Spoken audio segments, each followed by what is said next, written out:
Hey guys, tonight we're going to take a long, slow drift back to the ancient world of gods and goddesses, titans and monsters, to explore a truly peculiar origin story. We're heading to the heart of Greek mythology, a realm brimming with epic tales, powerful destinies, and, surprisingly, the very first lullaby. Imagine yourself not tucked into a modern bed with soft music playing, but perhaps nestled on a rocky Greek hillside, the distant bleating of goats and the gentle hum of cicadas in the air. You hear a mother's whispered worries, a baby's cries, and then ... a cacophony. You probably won't survive the mental image without appreciating how much simpler your own bedtime routines are. So, before you get comfortable, take a moment to like the video and subscribe, but only if you genuinely enjoy what I do here. And if you're up for it, drop a comment below with where you're listening from and what time it is. Now, dim the lights, maybe turn on a fan for that soft background hum, and let's ease into tonight's journey together. You find yourself transported to a primordial, rocky landscape, the air thick with tension, even under the serene gaze of the moon. Distant mountains loom, ancient and imposing. In this world, the universe is still young, ruled not by the familiar Olympians, but by the powerful, often terrifying titans. And at the heart of our story is the terrifying patriarch of these titans, Kronos, whose name itself sounds like a deep, guttural growl. His reign is marked by a chilling prophecy and an even more chilling habit. A mainstream historical fact from Greek mythology is that Kronos, having overthrown his own father Uranus, was terrified of a similar fate. A prophecy foretold that he, too, would be overthrown by one of his own children. To prevent this, Kronos developed a rather unsettling parenting strategy. As each of his children was born to his wife Rhea, he would immediately swallow them whole. Talk about a strict diet. Imagine giving birth, and moments later, your newborn vanishes down your husband's throat. It certainly explains why Rhea wasn't having the best time, doesn't it? Now for a quirky tidbit. The swallowed children included some familiar names who would later become the most powerful Olympian gods: Hestia, Demeter, Hera, Hades, and Poseidon. They were all in there, chilling, or perhaps unchilling, in Kronos' cosmic stomach. This was not just a metaphorical act, it was literal ingestion. So when Rhea became pregnant with her sixth child, she was, understandably, desperate. She knew she couldn't bear to see another one of her babies disappear into the gullet of her terrifying husband. Historians and mythologists still argue whether the myth of Kronos swallowing his children was a reflection of early societal fears about infanticide or a symbolic representation of older generations consuming the vitality of newer ones. Was it a dark allegory or a literal interpretation of perceived parental cruelty? Regardless, Rhea's anguish was real, and her desperate need to protect this last child, the infant Zeus, would set the stage for the creation of our very first, very peculiar lullaby. You would feel her quiet desperation, her heart pounding, with a mother's fierce protective instinct as she hatched a plan that would change the course of mythical history. You feel Rhea's desperate pang of anguish, her heart aching for her swallowed children, and her fierce resolve to protect the tiny, vulnerable life growing within her. The threat posed by Kronos wasn't just physical, it was existential, a chilling certainty that her newborn would meet the same fate as its siblings. Her decision had to be swift, secret, and absolute, a mainstream historical fact from Greek mythology. Is that Rhea, distraught by Kronos' monstrous appetite, sought counsel from her parents, Uranus sky and Gaia earth, the primordial deities. They advised her on a plan to trick Kronos and save her sixth child. This divine intervention underscores the gravity of her situation. Even the Titans themselves were disturbed by Kronos' actions. You would imagine Rhea, her face etched with sorrow and determination, whispering her fears to the very earth beneath her feet, seeking solace and a way forward. Now, for a quirky tidbit, the most famous part of Rhea's trick involved a stone. When she gave birth to Zeus, she secretly whisked the infant away to a hidden location. Then, she wrapped a large stone in swaddling clothes, presenting it to Kronos as her newborn. Kronos, apparently not the most discerning diner when it came to his own offspring, swallowed the stone without a second thought, believing he had once again thwarted prophecy. Imagine being a fly on the wall during that exchange, watching Kronos gulp down a rock, completely oblivious to the cosmic prank being played on him. It's certainly a unique moment in parenting history, isn't it? Historians and mythologists still argue whether the detail of the stone swallowing was a symbolic representation of Kronos' blindness to truth or a more literal interpretation of a barbaric, desperate act. Was it a metaphor for deception or a dark, humorous detail? Regardless, this act of deception bought Rhea precious time and allowed the tiny infant Zeus to live, hidden from his monstrous father. You would sense the profound relief that washed over Rhea in that moment, a quiet sigh of triumph amidst the overwhelming terror. Her simple act of swapping a baby for a rock set in motion the eventual downfall of the Titans and the rise of the Olympians, all thanks to a mother's desperate love and a rather unobservant father, with the stone safely or unsafely depending on your perspective ensconced in Kronos' belly. Rhea's next urgent task was to find a safe haven for the miraculously saved infant, Zeus. Her choice was a place of deep secrecy and natural beauty, Mount Ida on the island of Crete, a secluded, verdant sanctuary that would become the cradle of the future king of the gods, Mainstream.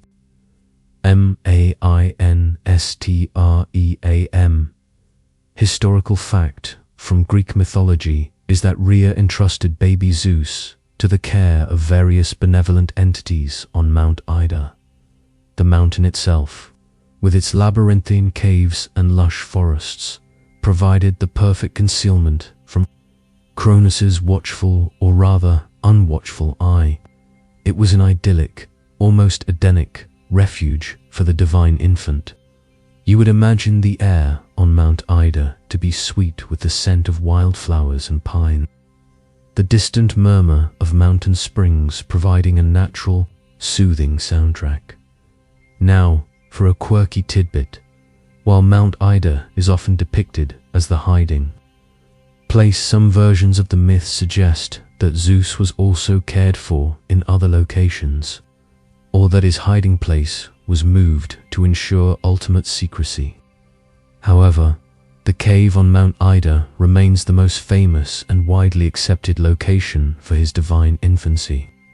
This particular cave, often identified as the Idan Cave, was considered sacred and was a site of worship in ancient times. Imagine descending into a cool, damp cave, the scent of damp earth and ancient stone filling your nostrils, knowing that within its depths, the infant thunder god was being secretly nurtured. It's certainly a more dramatic nursery than yours, isn't it? Historians and mythologists still argue whether the choice of Crete as Zeus's birthplace reflects a genuine ancient Minoan reverence for the island as a sacred site, or if it was a later addition to the myth cycle to connect the nascent Olympian pantheon with older, established Mediterranean cultures. Was it a nod to local traditions, or a clever mythological integration? Regardless, the imagery of the hidden, nurturing cave is powerful. You would feel the cool, protective embrace of the earth, the soft sounds echoing gently off the cavern walls as tiny Zeus, unaware of his monstrous father's plot, lay safe in his secret cradle, growing in strength and future thunderous potential. It was the calm before the storm, a quiet beginning for a very loud god, with baby Zeus safely nestled in his secret cave on Mount Ida. The task of nurturing and protecting the future king of the gods fell to an unexpected, yet utterly charming, cast of characters. The nymphs as caregivers. These benevolent nature spirits, imbued with the essence of the mountains and forests, became his tender nannies, ensuring his well-being in the quiet seclusion of his infancy. A mainstream historical fact from Greek mythology is that nymphs were minor goddesses associated with specific natural features, dryads, rivers, naiads, mountains, oreads, or springs, napia. They were typically beautiful, benevolent, and long-lived, though not immortal in the same way as the Olympian gods. For baby Zeus, the oread nymphs of Mount Ida, sometimes specifically named as Adrastea and Ida, took on the crucial role of wet nurses and guardians. You would imagine them, with their flowing hair and gentle movements, moving softly around the infant god, their presence as soothing as the mountain breeze. Now for a quirky tidbit. To feed the infant god, these nymphs didn't rely on baby formula. Instead, they gathered the most precious and sacred sustenance from the natural world. They collected ambrosia, the food of the gods, and nectar, their divine drink, though some accounts also mention a magical goat, which we'll get to later. Imagine a tiny, divine infant being fed spoonfuls of golden, shimmering ambrosia, its sweet fragrance filling the cave, a far cry from strained peas. It makes you wonder what kind of burping sounds a god baby would make, doesn't it? Historians and mythologists still argue whether the presence of nymphs as caregivers for Zeus was a way to ground the powerful Olympian pantheon in the older, more animistic beliefs of nature worship, or if it simply provided a gentle, nurturing contrast to the harshness of Kronos. Was it a bridge between old and new deities, or a narrative choice for tender imagery?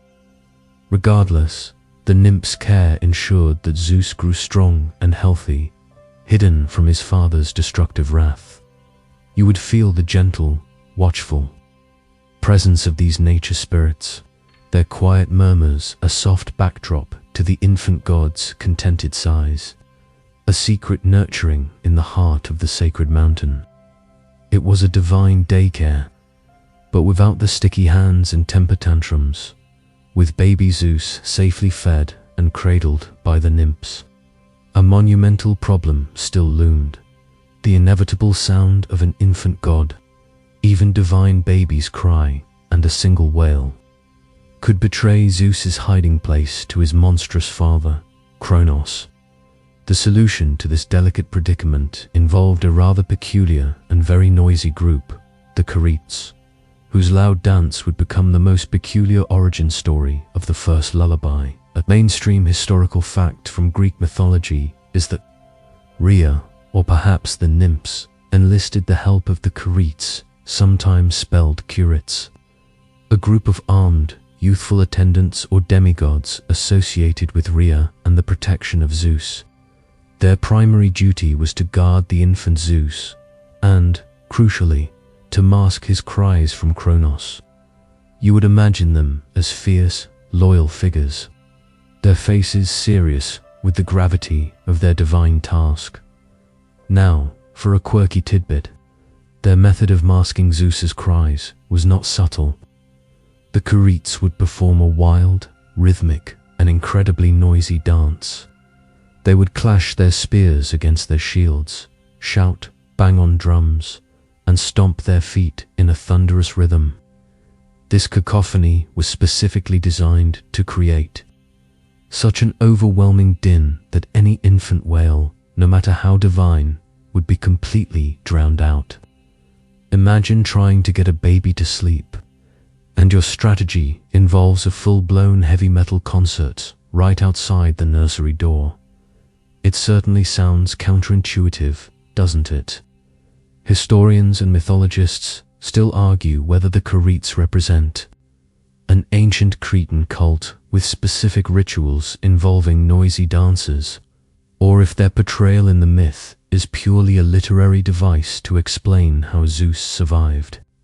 Was it a reflection of real ritualistic practices, or a clever narrative solution to a mythological problem? Regardless, their loud dance served its purpose. You would hear the booming echoes within the cave, the rhythmic clash of metal, the pounding of feet, creating a wall of sound that vibrated through the very rock. This wasn't a gentle hum. It was a primal, thunderous rhythm, a symphony of chaos designed for divine protection. And in this protective, jarring noise, we find the peculiar essence of the very first lullaby, not to soothe, but to conceal, to safeguard. As you hear the imagined thunder of the Carits' clashing shields, you might wonder how such a din could possibly be considered a lullaby. But the brilliance of Rhea's plan lay in blending this manufactured noise with the natural sounds of Mount Ida, creating a layered soundscape where baby Zeus's cries would simply disappear into the cave's ambient sounds.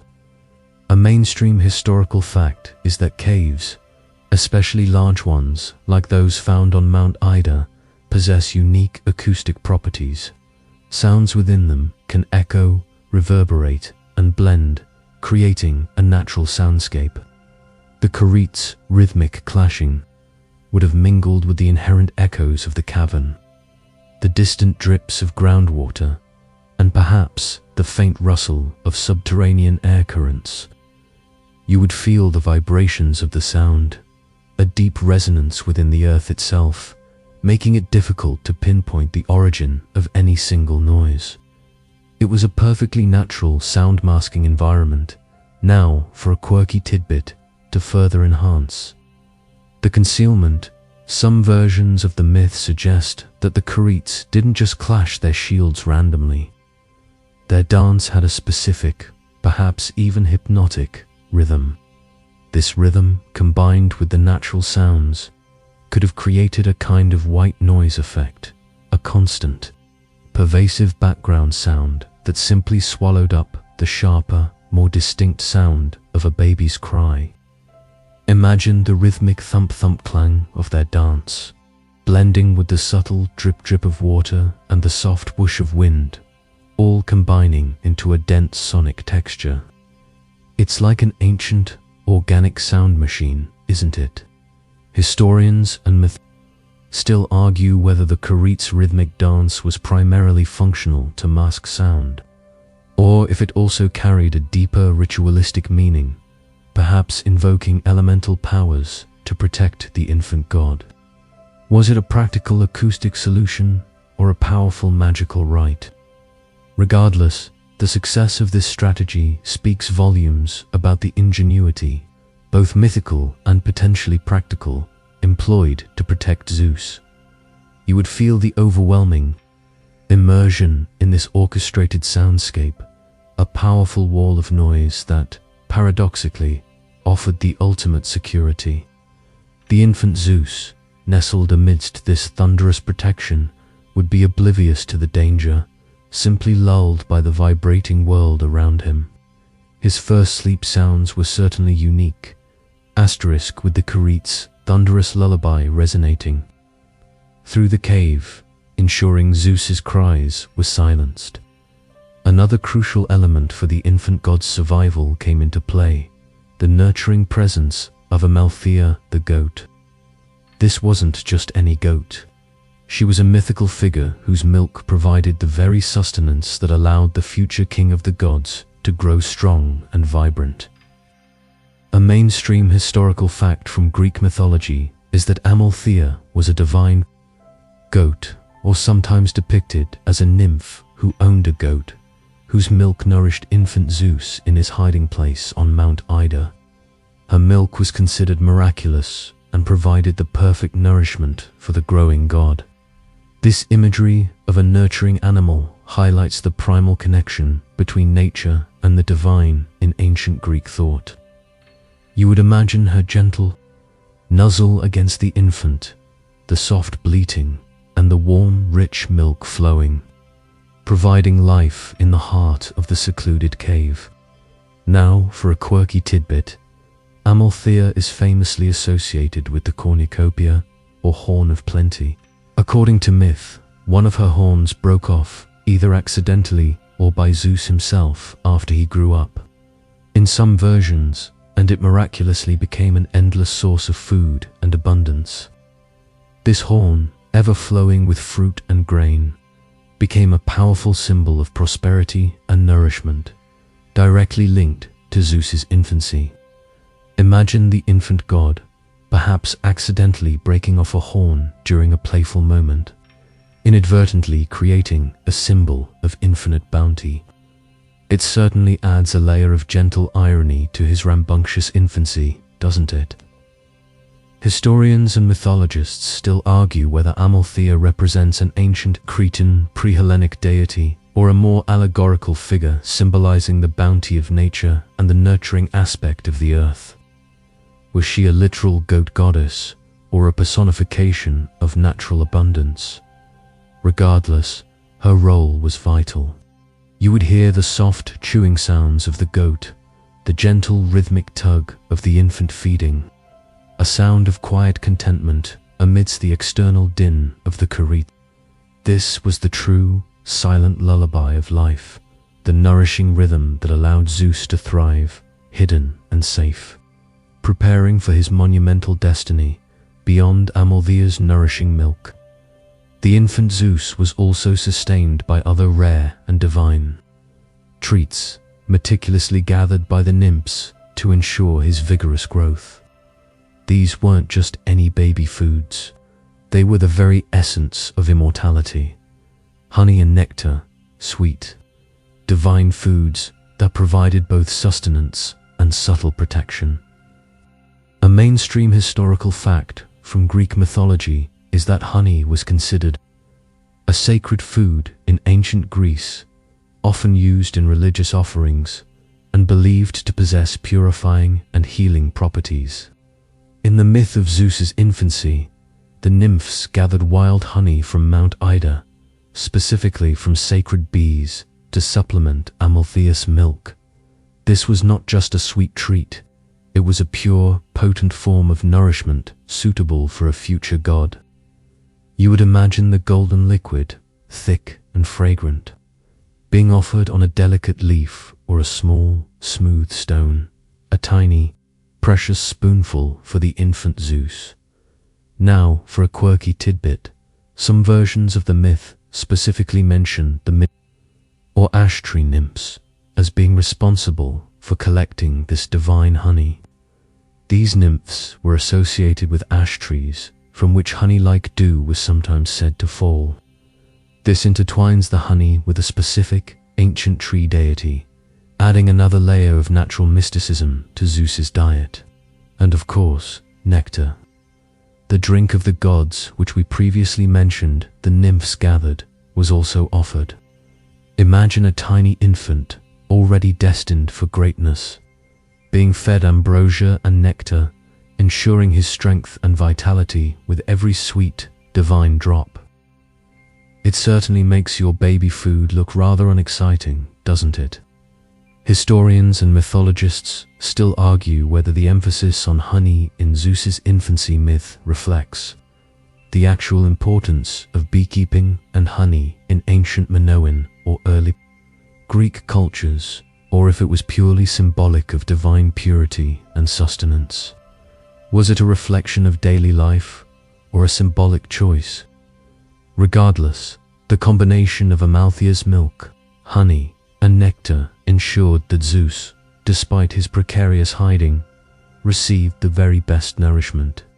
You would sense the sweet aroma filling the air around his hidden cradle, a comforting, fragrance that blended with the damp earth and the distant clamor of the Carits. This gentle, sweet sustenance was another layer of his silent, hidden protection, allowing him to grow strong, preparing him for the monumental task of overthrowing his father. You've absorbed the peculiar details of Zeus's infancy, the trickery, the hidden cave, the nurturing nymphs, and the divine diet. But now, let's circle back to the central paradox of our story, how the thunderous clamor of the Carits became the first sound shield, the earliest and arguably strangest form of a lullaby. This wasn't about soothing a baby to sleep, but about quite literally masking a baby's existence. A mainstream historical fact from Greek mythology is that the Carits' clashing of spears and shields was a deliberate and vital part of Rhea's plan. Their purpose was not to calm the infant Zeus, but to create such a pervasive and overwhelming noise that any cries, gurgles, or divine baby babble from within the cave would be completely undetectable to Kronos, who might be listening for the sounds of his newborn prey. You would imagine the sound as a wall of rhythmic, metallic din reverberating through the mountain, completely unlike any gentle melody you've ever heard. It was an auditory camouflage, a sonic blanket woven from chaos. Now for a quirky tidbit. Some interpretations of the myth suggest that the Carits' dance was not just random noise, but a structured, ritualistic performance, perhaps even a kind of war dance. This implies a deliberate, almost artistic, creation of sound designed for a very specific protective function. It transformed the raw power of noise into a tool of salvation. Imagine the Carits moving in synchronized, forceful movements, their bronze weapons striking in a powerful, percussive rhythm. It's less like a lullaby and more like an ancient, percussive defense system, isn't it? Historians and mythologists still argue whether this unique lullaby concept reflects a deeper, ancient understanding of sound masking, or if it's purely a symbolic representation of the need for vigorous protection for the divine infant. Was it an early form of noise cancellation, or a powerful allegory for shielding the vulnerable? Regardless, this loud, percussive lullaby underscores the extreme measures taken to protect Zeus. You would feel the vibrations of the sound through the very ground, a constant thrumming presence that filled every crevice of the cave. The infant Zeus, unknowingly lulled by this violent symphony, slept soundly, his existence protected by the most peculiar sound shield in all of mythology. It certainly redefines the term white noise, doesn't it? As you consider the thunderous sounds protecting infant Zeus, your thoughts might turn to a poignant, yet necessary, aspect of his peculiar upbringing: Rhea's soothing absence. For a mother to save her child, she had to endure the painful distance, entrusting him to others while she maintained the dangerous deception. Her lullaby was not her voice, but her ingenuity and sacrifice. A mainstream historical fact from the myth is that after delivering Zeus and tricking Kronos, Rhea did not remain with her infant son. She left him in the care of the nymphs and the Carits on Crete, returning to Kronos' side to maintain the illusion that she had delivered and he had swallowed the sixth child. This separation was crucial for Zeus's survival, as Kronos' vigilance, however easily tricked, meant Rhea's direct presence would have endangered the infant. You would sense the profound ache in a mother's heart, forced to entrust her newborn to strangers, even divine ones, for his very survival. Now, for a quirky tidbit, while Rhea's physical absence was necessary, her presence was still felt through the meticulous arrangements she made for Zeus's care. From securing the hidden cave to enlisting the Carits and the nymphs, every detail of Zeus's protection was a testament to her enduring maternal love and cunning. Imagine Rhea, back with Kronos, silently enduring his presence, perhaps listening for any distant sound that might betray her secret, her mind constantly on her hidden child. It was a quieter, more agonizing form of protection than the Careets clashing, wasn't it? Historians and mythologists still argue whether Rhea's absence highlights the harsh sacrifices demanded of mothers in ancient mythology, or if it emphasizes the communal aspect of child-rearing, even for divine infants, in ancient societies. Was it a tale of maternal suffering or an illustration of shared responsibility? Regardless, Rhea's separation from Zeus underscores the critical nature of the deception. You would feel the poignant tension of that distance, the silence of her absence, knowing that it was the price for her son's future. The Careets' din, the nymph's gentle care, and Amalthea's milk were all extensions of Rhea's desperate love, a distant, indirect lullaby sung through the actions of others, allowing Zeus to grow in strength, oblivious to the silent drama of his mother's sacrifice. As you continue to reflect on Rhea's poignant absence and the Careets' loud protection, your mind might make a subtle leap from ancient myth to the practicalities of later Greek life. It's fascinating to consider how this origin story, peculiar as it is, might have subtly influenced mythological echoes in later Greek child-rearing and the general understanding of a baby's need for security. A mainstream historical fact is that ancient Greek societies, while not literally employing spear-clashing guardians for every baby, certainly placed a high value on protecting infants from perceived dangers, both mundane and supernatural. Cradle songs and various forms of protective charms were common. The myth of Zeus's infancy, with its emphasis on shielding a vulnerable divine child through noise and hidden care, likely resonated with parents' own anxieties about infant mortality and the need for constant vigilance. You would see Greek mothers singing gentle lullabies, perhaps less percussive than the Careets, but still designed to soothe and protect their little ones from unseen harms. Now, for a quirky tidbit, while outright Noise's lullaby might seem outlandish, the idea of ambient, consistent sound to aid sleep isn't new. Think of the rhythmic sounds of daily life in an ancient Greek household. The distant bleating of sheep, the grinding of grain, the murmur of voices. It's plausible that parents instinctively found ways to blend these sounds, or even create their own rhythmic patterns to comfort infants. The Careets' thunderous dance could be seen as a mythological exaggeration of a very real parental desire to create a safe soundscape for their child. Imagine a mother gently rocking her baby, perhaps humming a rhythmic chant, instinctively replicating the protective, constant sound that might have been part of their earliest communal memories. Historians still argue whether the Zeus infancy myth directly influenced specific child-rearing practices, or if it was more of a cultural narrative that simply affirmed pre-existing concerns about infant safety and the power of sound. Was it a literal guide or a metaphorical comfort? Regardless, the core idea of safeguarding a vulnerable life through deliberate auditory environments likely found echoes in the softer, more gentle lullabies that developed over time.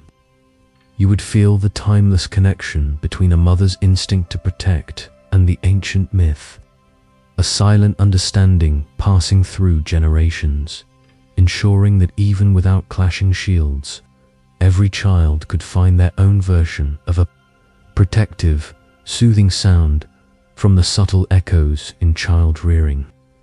Your thoughts now crystallize on the core purpose that defines a lullaby, even a peculiar one like that of Zeus's infancy, its protective power. A lullaby at its heart is not just about bringing sleep. It's about safeguarding the vulnerable, warding off perceived dangers, and creating a cocoon of security, both real and imagined. A mainstream historical fact is that across many ancient cultures, lullabies often contained elements designed to protect the sleeping child from evil spirits, dangers in the night, or even the harsh realities of the world. They might invoke benevolent deities, recount heroic tales to imbue strength, or simply create a sonic barrier against perceived threats. The Carit's thunderous dance for Zeus perfectly embodies this protective function. It was an active, noisy shield against a very real, existential threat from Kronos. You would feel the primal urge to protect a fragile life, a feeling that transcends time and culture. Now for a quirky tidbit. Some ancient lullabies from other cultures, while not involving clashing shields, did use specific sounds or rhythmic motions believed to ward off harm.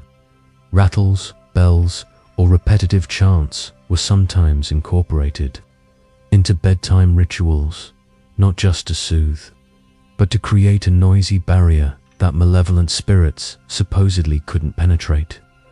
Imagine a mother gently shaking a rattle by her baby's cradle, the soft, rhythmic sound a subtle echo of the Carit's more aggressive protection. It's like an ancient version of a security alarm, isn't it? Historians still argue whether the protective elements in lullabies were primarily a form of psychological comfort for anxious parents, or if they were genuinely believed to have a evil-averting magical power. Was it soothing the parent, or truly warding off evil? Regardless, the myth of Zeus's infancy provides a dramatic, almost exaggerated, illustration of this universal impulse. You would hear the imagined clash of shields, the deep, resonating hum of protective sound, and understand that this wasn't just noise. It was an act of profound love and desperate safeguarding. The lullaby, in all its forms, is a promise of safety, a whispered guardian against the vulnerabilities of sleep, and in Zeus's case, a very loud one, having explored the protective essence of a lullaby, even a cacophonous one. Your mind now naturally contemplates the evolution of this concept, the shift from din to melody. How did the thunderous, defensive sounds of the Carit's guarding infant Zeus eventually transform into the gentle, soothing melodies we associate with lullabies today? It's a journey from raw protection to tender comfort, a mainstream historical fact is that while early forms of protective sounds might have been harsh and loud, the human voice has always been a primary tool for soothing infants. As societies developed and the immediate physical threats became less pervasive, at least in many areas, the function of a lullaby gradually shifted from outright protection against monsters to providing comfort, security, and aiding a peaceful transition to sleep. The rhythmic rocking, the soft shushing sounds, and eventually the melodic humming and singing became the predominant means of lulling a child. You would imagine a mother, her voice soft and rhythmic, replacing the clash of shields with the gentle murmur of a song, creating a new kind of protective sonic cocoon. Now for a quirky tidbit. The very word lullaby in English is thought to derive from the lull, to soothe or calm, and by suggesting bye-bye or sleep. This linguistic evolution reflects the transition from a potentially jarring, protective sound to a gentle, comforting one. Some ethnomusicologists suggest that the repetitive, often simple, melodic structures of traditional lullabies mimic natural rhythms like a heartbeat or gentle rocking, tapping into primal, soothing responses. Imagine a Greek mother, centuries after Zeus's birth, instinctively humming a simple, repetitive tune, perhaps unaware that her ancestors once beat drums to achieve a similar effect. It's a testament to the universality of parental instinct, isn't it? Historians still argue whether the shift from loud, protective sounds to soft, melodic ones was a deliberate cultural evolution, or simply a natural progression as direct threats decreased and the psychological comfort aspect of sleep became more dominant. Was it a conscious refinement or an organic change? Regardless, the myth of the Carits provides a fascinating starting point for understanding this journey. You would hear the faint, echoing memory of clashing shields, slowly softening, transforming into a gentle, flowing melody. The energy once expended on warding off danger was now poured into nurturing peace, making the act of putting a child to sleep a tender dance between quiet and comfort. From the quiet evolution of melody, your mind might now expand beyond ancient Greece, recognizing that the peculiar protective lullaby of Zeus's infancy has cultural parallels across the globe. Many societies, far removed from Mount Ida, developed their own traditions involving sound, rhythm, and ritual to safeguard the vulnerable sleeper. A mainstream historical fact is that across diverse cultures, from ancient Mesopotamia to indigenous communities in the Americas, there are records or traditions of using rhythmic sounds, repetitive chants, or even specific percussive instruments to accompany sleep. These practices often served a dual purpose: to soothe the child and to ward off malevolent spirits or unseen dangers. The concept of creating a safe auditory environment for sleep is remarkably universal. You might find yourself listening to the steady beat of a drum from an African village, or the gentle swish of a shaman's rattle from a Native American community, sensing a shared primal instinct to protect the sleeping young. Now, for a quirky tidbit, some cultures even employed specific, scary or threatening lyrics in their lullabies, not to frighten the child, but to explicitly warn away evil entities. The idea was to tell the monsters, "This baby is protected, move along." While the Carits used noise, these lullabies used words. Imagine a mother sweetly singing about a ferocious protector who will chase away the goblins, or a magical barrier that none can cross. It's a testament to the ingenuity of fear as a protective mechanism, isn't it?